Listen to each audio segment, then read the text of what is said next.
Subscribe sekarang channel YouTube Novelas Kadina. Bab Gratis. 7355. Charlie tidur nyenyak, tetapi Claire di sampingnya hampir tidak tidur sepanjang malam.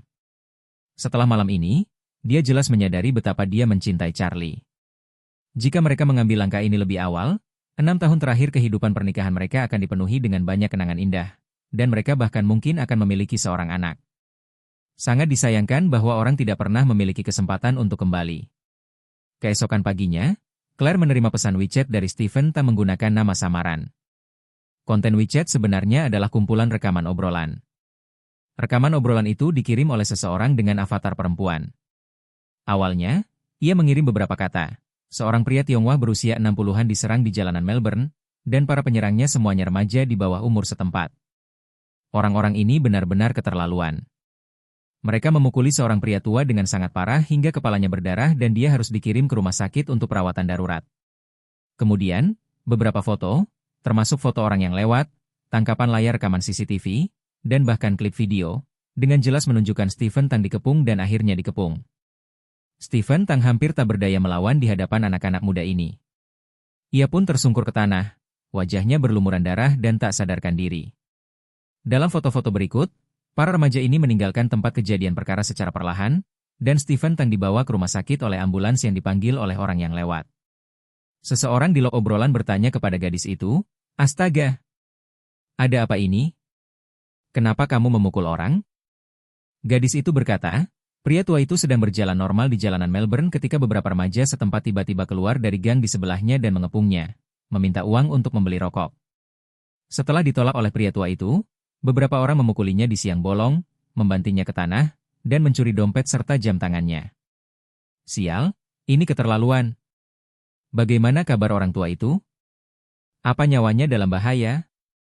Masih belum jelas. Kudengar pria tua ini baru saja berimigrasi ke Australia dan tidak punya kerabat di sini. Kami, warga Tionghoa setempat, sedang mencari cara untuk menghubungi mereka guna meminta bantuan. Pengumpulan riwayat obrolan berakhir di sini. Claire terkejut karena ia melihat bahwa luka-luka Stephen Tang di foto dan video itu tidak terlihat palsu. Mengingat dia sering melihat remaja-remaja pelanggar hukum di Australia menyerang imigran Asia di jalanan beberapa waktu lalu, dia menyadari bahwa Stephen Tang secara pribadi telah campur tangan dan membuat berita ini dengan harapan menarik perhatian Charlie. Meski dia terkejut, dia tidak dapat menahan diri untuk tidak mendesah dalam hatinya bahwa para anggota lama keluarga Wade ini memang setia kepada Charlie. Kemudian, dia tidak dapat menahan diri untuk bertanya pada Stephen Tang, "Apakah kamu baik-baik saja?" Stephen tak menjawab, "Terima kasih atas perhatian Anda, Nyonya Wade. Ini bukan masalah besar. Saya ingin meminta Nyonya Wade untuk mencari kesempatan dan menemukan cara agar Tuan Muda dapat melihat isi ini juga." "Oke," jawab Claire segera. Kemudian ia melihat jam. Waktu sudah menunjukkan pukul 7.30 pagi. Ia tak berani menunda lagi dan menyeret tubuhnya yang kelelahan keluar dari tempat tidur. Begitu ia bangun dari tempat tidur, ia melihat spray bernoda darah merah terang di kursi malas di samping tempat tidur. Pipinya langsung memerah hingga ke telinga. Ia masih ingat bahwa setelah spray kotor tadi malam, Charlie langsung melepasnya dan membentangkan selimutnya di bawah mereka berdua. Dia tidak memperhatikan detail-detail ini pada saat itu, dan baru sekarang menyadari situasi yang memalukan, jadi dia segera melipat spray dengan hati-hati sebelum Charlie bangun. Meskipun gerakannya sangat hati-hati dan lembut, gerakan itu tetap membangunkan Charlie dari tidurnya. Charlie membuka matanya dan melihat istrinya sedang mengemasi spray. Ia tak kuasa menahan diri untuk bertanya dengan heran, "Istriku, kenapa kamu langsung berkemas begitu bangun?" Claire terkejut olehnya dan berkata dengan tergesa-gesa, "Ah, tidak apa-apa, aku simpan saja, kamu bangun." Charlie mengangguk, lalu duduk dan membuka tangannya ke arah wanita itu, lalu berkata, "Istriku, aku ingin memelukmu lebih lama lagi." Claire tersipu dan berkata, "Jangan peluk aku dulu. Setelah kamu bangun dan mandi. Aku akan menelepon dan memesan sarapan untuk diantar ke kamarmu." Charlie berkata tanpa sadar, "Pergi saja ke restoran dan makan prasmanan." Claire berkata dengan malu-malu, "Kalau begitu pergilah sendiri. Aku pegal, sakit, dan lelah sekujur tubuh. Aku tidak mau repot-repot." Charlie tiba-tiba menyadari apa yang sedang terjadi. Ia pun segera bangkit dari tempat tidur sambil tersenyum dan berkata, "Kalau begitu, sayang, kamu istirahat saja di sofa sebentar. Aku akan menelepon dan memesan makanan." Saat ini, Charlie merasa hidupnya sangat bahagia. Perbaikan dalam hubungannya yang disebabkan oleh perubahan kualitatif ini sungguh menggemparkan. Setelah menelepon, pihak hotel segera mengantarkan kereta sarapan ke kamar. Keduanya duduk berhadapan di depan jendela besar tempat mereka makan kue tadi malam. Di luar jendela, tampak dunia putih. Salju di jalan telah dibersihkan, tetapi salju tebal masih menggantung di atap, puncak pohon, dan banyak kendaraan yang lewat. Cuaca yang tadinya agak menghangat, tiba-tiba turun beberapa derajat hari ini. Charlie menghela napas, dingin sekali, sepertinya tidak banyak yang bisa dilakukan di East Cliff. Bagaimana kalau kita pulang lebih awal? Claire mengerutkan bibirnya dan mengangguk pelan, lalu berkata, aku tak keberatan dengan apapun. Aku akan mendengarkanmu. Sambil berbicara, dia mulai memainkan ponselnya secara tidak wajar. Saat ini, pemberitahuan push secara resmi telah terkirim ke ponselnya. Claire mengkliknya dengan tenang, lalu mengerutkan kening sedikit dan bergumam pada dirinya sendiri. Orang-orang ini benar-benar bertindak terlalu jauh. Charlie saat ini tidak tahu bahwa istrinya memperlakukannya seperti ikan. Mendengar Claire bergumam, dia segera bertanya, apa kata istriku? Kelompok pria mana yang kelewat batas? Claire berkata dengan marah, seorang teman saya yang bekerja di Australia mengirimi saya beberapa tangkapan layar obrolan. Beberapa remaja di Melbourne, Australia, memukuli seorang pria tua Tionghoa setempat. Mereka memukulinya dengan cukup parah. Intinya, dia tidak melakukan apa-apa, dia hanya berjalan melewati mereka dan mereka memukulinya. Charlie tidak menanggapinya dengan serius dan mendesah. Oh, bagaimana yang menjelaskannya? Meskipun kaum kiri kulit putih di Eropa, Amerika, dan Australia selalu menyerukan anti-diskriminasi rasial, perundungan rasial masih ada. Hal ini terutama terjadi di kalangan remaja yang tidak berpendidikan. Kebencian anti-Asia tersebar luas di antara kelompok ini. Hal semacam ini telah terjadi tidak hanya sekali, tetapi 2 kali di Australia, tetapi juga di Eropa dan Amerika. Pada titik ini, Charlie tak kuasa menahan desahan, saya pernah melihat anak-anak di wilayah Timur Tengah yang dilanda perang menggunakan kata-kata yang sangat menyinggung kami, orang Tiongkok. Begini, mereka jelas tidak punya cukup makanan, dan mereka tidak tahu kapan gubuk mereka akan diledakkan bom. Tetapi mereka masih punya keleluasaan untuk mendiskriminasi orang lain. Terus terang saja, mereka kurang berpendidikan. Terlebih lagi, beberapa orang tidak hanya tidak berpendidikan, tetapi juga terlahir buruk. Claire mengangguk dan berkata setuju, kau benar.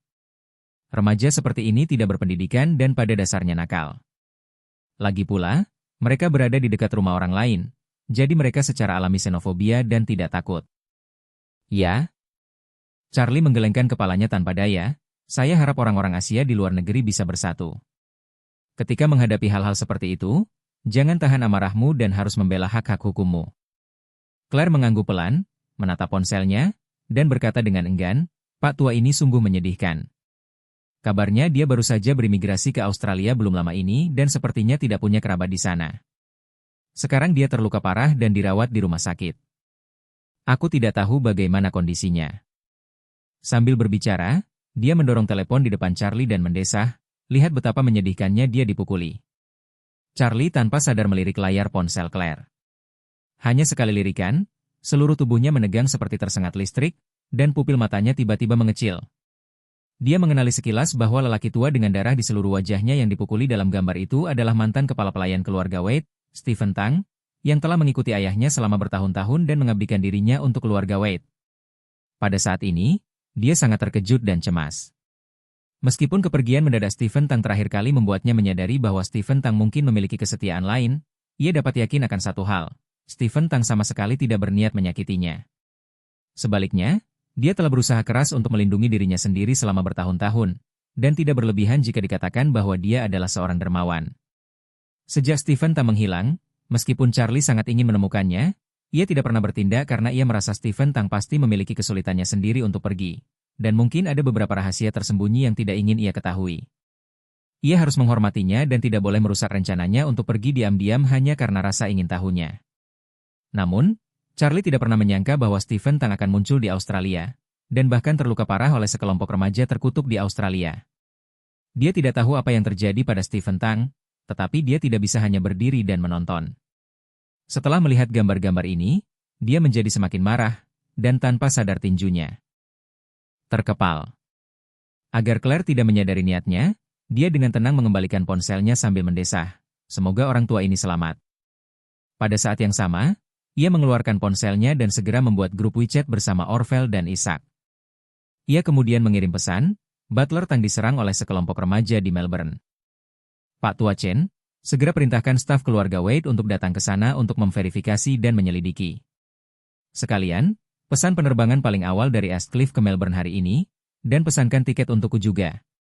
Kemudian, ia mengirim pesan lain, Orvel, kamu juga harus segera memeriksa tiket pesawat tercepat untuk melihat apakah ada penerbangan langsung dari Nanjing. Kalau tidak, periksa Astcliff dan Shanghai. Isaac menjawab, bagaimana mungkin Butler Tang ada di Australia? Tuan muda, mohon tunggu sebentar. Saya akan segera menindaklanjuti masalah ini. Selain itu, jika Anda sedang terburu-buru, apakah Anda ingin saya memesankan pesawat pribadi untuk pergi ke sana? Charlie menjawab, jangan atur pesawat pribadi. Pelayan Tang sudah bekerja untuk keluarga Wade selama bertahun-tahun. Identitasnya diketahui publik oleh Warriors Dance Society. Sekarang dia sedang bermasalah di Australia, kita tidak tahu apakah kabarnya akan sampai ke telinga Warriors Dance Society.